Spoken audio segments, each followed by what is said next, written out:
প্রতিদিনই রাজ্যের বিভিন্ন সীমান্ত এলাকা দিয়ে অবৈধভাবে ত্রিপুরায় প্রবেশের অভিযোগ উঠেছে বাংলাদেশি অনুপ্রবেশকারীদের বিরুদ্ধে। এবার উত্তর ত্রিপুরা জেলায় চুরাবাড়ি থানাধীন লক্ষ্মীনগর গ্রামে এক বাংলাদেশি নাগরিককে আটক করেছে পুলিশে, যিনি দীর্ঘদিন ধরে হিন্দু পরিচয় ব্যবহার করে এলাকায় বসবাস করছিলেন বলে অভিযোগ। স্থানীয় সূত্রে জানা যায়, ধৃত ব্যক্তির নাম মোহাম্মদ হারুন। তার বাড়ি বাংলাদেশের পটুয়াখালী জেলার পখিয়া গ্রামে। অভিযোগ, তিনি দীর্ঘদিন ধরে ভুয়ো হিন্দু পরিচয় ব্যবহার করে লক্ষ্মীনগর এলাকার একটি বাড়িতে বসবাস করছিলেন।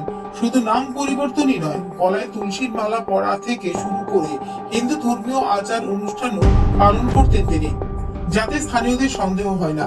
এলাকাবাসীদের অভিযোগের ভিত্তিতে চুরাইবাড়ি থানার পুলিশ গতকাল রাতে অভিযান চালিয়ে লক্ষ্মীনগরের ওই বাড়ি থেকে তাকে আটক করে থানায় নিয়ে যায়।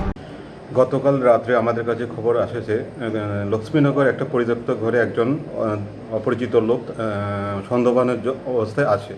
এই খবর পাওয়ার ভিত্তিতে আমরা সাথে সাথে আমাদের একটা পুলিশ টিম লক্ষ্মীনগর যায় এবং ওই লোকটাকে আটক করা হয় এবং জিজ্ঞাসাবাদে জানা যায় যে সে বাংলাদেশি নাগরিক। সে অবৈধভাবে ভারতে প্রবেশ করে এবং সে বিভিন্ন নাম পরিবর্তন করে এবং ভারতের পরিচয় দিয়ে লক্ষ্মীনগর স্থিত একটা ওই পরিত্যক্ত ঘরে থাকছে।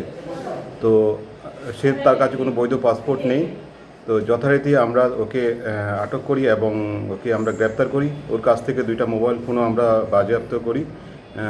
প্রাথমিক তদন্তে জানা যায় যে তার সাথে ওকে ইন্ডিয়াতে প্রবেশ করার ক্ষেত্রে কিছু লোক সহযোগিতা করেছে এবং এই যে পরিত্যক্ত করে থাকছে তার মধ্যে কেউ সহযোগিতা করেছে। ওদের লোকটুক কয়েকজনের নাম আমরা জানতে পারি, তাদের বিরুদ্ধে আমরা আইন অনুযায়ী ব্যবস্থা নিচ্ছি। পুলিশের প্রাথমিক অনুমান, তদন্তে আরো গুরুত্বপূর্ণ তথ্য সামনে আসতে পারে। ধৃত ব্যক্তি কিভাবে সীমান্ত পেরিয়ে ত্রিপুরায় প্রবেশ করলো এবং তার সঙ্গে আরো কেউ জড়িত রয়েছে কিনা তা খতিয়ে দেখছে police.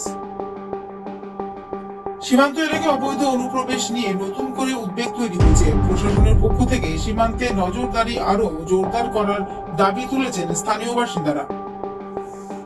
Report, news updated Tripura.